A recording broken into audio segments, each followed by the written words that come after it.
සීන සමාජිකයන් එලිමාන් ස්ථානයක සිට අත්කම් නිර්මාණ සහ ව්‍යායාම්වල යෙදෙමින් නර්තනයේ යෙදෙන දර්ශනයකි.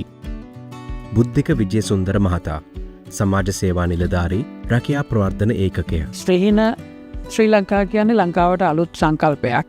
මේක නිර්මාණය වෙන්නේ සමාජ දෙපාර්තමේන්තුව තුළ පිහිටවල තියෙන රැකියා ප්‍රවර්ධන ඒකකය හරහා තමයි මේක නිර්මාණය වෙන්නේ. සාමාන්‍යයෙන් ලංකාවේ ආභාෂ පුද්ගලයන් රැකියා ගතවීම සම්බන්ධව තවමත් තියෙන්නේ සාම්ප්‍රදායික ආකල්ප බොහෝ තැන්වල. මේ සාම්ප්‍රදායික ආකල්ප මගහරවා ගන්නත් ආභාෂායිත පුද්ගලයන් රැකියා ගත වුණාට පස්සේ ඔවුන් රැකියාවේ රඳවා ගන්නත් ආකල්ප වෙනස් කර ගන්නත් සමාජ අනිත් පුද්ගලයන් එක්ක කොහොමද හැසිරෙන්නේ, කොහොමද ඔවුන් සමග ගනුදෙනු කරන්නේ, මෙන්න මේ කටයුතු ටික ආභාෂායිත පුද්ගලයන් ලවා හරියට සිද්ධ වෙන්න අවශ්‍ය නිසා තමයි සීන ශ්‍රී ලංකා කියන වැඩසටහන ශ්‍රී ලංකාවේ ක්‍රියාත්මක කරන්න අපි තීරණය කළේ.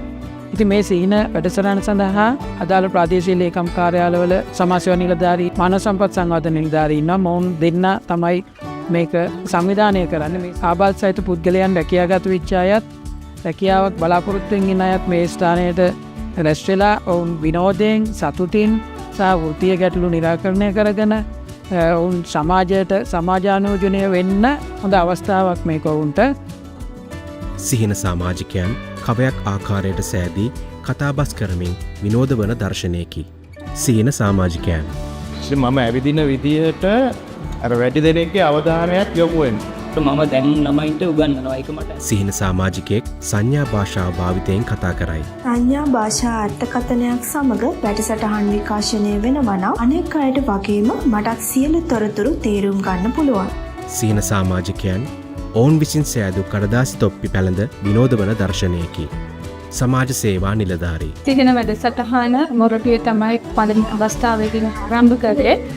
සීන වැඩසටහන ආරම්භ කරන්න ප්‍රධානම කාරණය වුණේ රැකියාගත කරලා විශේෂ අවශ්‍යතා සහිත පුද්ගලයන් කිඩ කාලයක් රැකියාවේ නිරත වෙලා ඉවත් වීම සිදු වෙනවා. ඉතින් ඒ වගේ අවස්ථාවක තමයි මේ සීන වැඩසටහන ඉස්සරහට එන්නේ. ඒ සීන වැඩසටහන තුළින් අපි බලාපොරොත්තු වෙන්නේ මේ රැකියාගත වෙලා තියෙන පුද්ගලයන් සහ රැකියාවන් දෙන්චිත විශේෂ රැකියාවන් සහිත පුද්ගලයන් ගෙන්නලා ඒගොල්ලන්ව මේ ආයතනය තුළ සමගියෙන් කටයුතු කරන්නේ කොහොමද?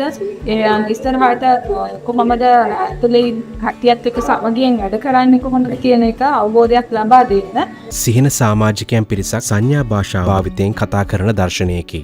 සමාජ සේවා නිලධාරී. රැකියා ගතු විවිධ ආයතන එක්ක අපි සම්බන්ධීකරණය කළා අපි මානව සම්පත් නිලධාරී සමග. ඒ වෙද්දී අපිට විවිධ ගැටලු අපිට හඳුනා ගන්න හැකියාව ලැබුණා. ඒ ගැටලු වලට විසඳුම් ලබා දීලා රැකියාව සමහර වෙලාවට එපා වෙච්ච අය දැන් නැවත රැකියාවට යන තත්ත්වයක් උදා වෙලා තියෙනවා. ඉතින් ඒ කට්ටිය වගේම අපිත් සීන ශ්‍රී ලංකා වැඩසටහනට සම්බන්ධලා මම ආසාවෙන් තමයි වැඩ කරන්නේ. සිහින සමාජිකයෙකුගේ පවුලේ අයෙක්. සතුට වෙනවා ඒ ගැන. ඉදිරියට මේ ආයතන ආරම්භ කරන මුදලින්ම යාට යැපෙන්න පුළුවන් අපි නැති දවසක වුණා. මේ ආයතනයටත් ගොඩාක් ස්තුතිවන්ත වෙනවා. උපදේශන නිලධාරියෙකු හා සිහින සමාජිකයෙකු සිනා වෙමින් කතා කරන දර්ශනයකි. ජොබ් එකට යනකොට කොහොමද ලස්සනට අඳින්න ඕනේ? එහෙම ඇඳලා යනවද? ලස්සනට ඇඳලා නේද? අපි වැඩට යනකොට නිකන් යන්න බෑනේ නේද? පවුඩර් දාලා කොණ්ඩේ හොඳට පින්නේ. ඒව ගාලා ඉන්න ඊට පස්සේ ඔප් එක කරන් ගියා. ගායත හැමෝම හරි ආදරයි. යෞවන සමාජ ප්‍රාදේශීය මණ්ඩලය.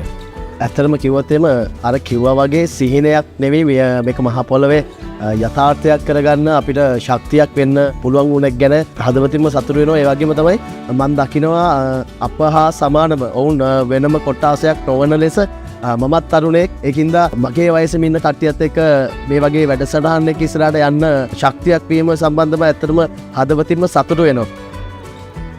පළදායිතා නිලධාරී. මේ වැඩසටහන මම හිතනවා තාම වැදගත් කියලා. මොකද ඒ අයගේ අදහස් සමීපව අපිට ගන්න පුළුවන්. අපි හොඳ ආරම්භයක් අරගෙන තියෙනවා. සිහින සමාජික බලාපොරොත්තු ගොඩක් තිබ්බා. හොඳ රැකියාවක් කරන්න, සමාජයට හොඳ සේවයක් කරන්න. ඉතින් ගොඩක් බලාපොරොත්තු තිබ්බා. ඉතින් මොනවා හරි අපි හැමෝටම කරන්න කිව්වා. මේ සිහින ශ්‍රී ලංකා වැඩසටහන සඳහා ආබාධිත පුද්ගලයන් සහභාගී වීම තුළින් ඒ ආයතන වලටත් ලොකු මහඟු සේවයක් වෙනවා. මොකද සිහින ශ්‍රී ලංකා වැඩසටහන තුළින් ආබාධිත පුද්ගලයන් හුරු වෙනවා කොහොමද සමාජයත් එක්ක කටයුතු කරන්න කියන එක. ඒ වගේම තමයි දැනට ලංකාවේ බොහෝ ප්‍රාදේශීය ලේකම් කාර්යාලවල සීන ශ්‍රී ලංකා වැඩසටහන ආරම්භ වෙලා තියෙනවා. නමුත් තවමත් ආරම්භ නොවුණු ප්‍රාදේශීය ලේකම් කාර්යාල තියෙනවා. මම ආරාධනා කර සිටිනවා රැකියාවක් කරන ආබාධ සහිත පුද්ගලයන් ඒ වගේම රැකියාවක් අපේක්ෂාවෙන් සිටින ආබාධ සහිත පුද්ගලයන්ට ඔබටත් අවශ්‍ය නම් මේ සීන ශ්‍රී ලංකා වැඩසටහන යටතේ ඔබට සමාජගත වෙලා හොඳ පුරවැසියෙක් විදියට රැකියාවක් කරන්න පුළුවන් හොඳ තත්ත්වයට එන්න පුළුවන්. ඒ සඳහා අදාළ ප්‍රාදේශීය ලේකම් කාර්යාලයේ සමාජ සේවා නිලධාරීන් සහ මානව සම්පත් සංවර්ධන නිලධාරීන් හමු වෙලා එම කාර්යාලවල පිහිටවල තියෙන රැකියා ප්‍රවර්ධන ඒකකයක් මේ සඳහා යොමු වෙලා මේ සීන ශ්‍රී ලංකා වැඩසටහන ආරම්භ කරන්න ඔවුන් එක්ක කටයුතු කරන්න කියලා මම ඉතාමත් ගෞරවයෙන් ආරාධනා කර සිටිනවා.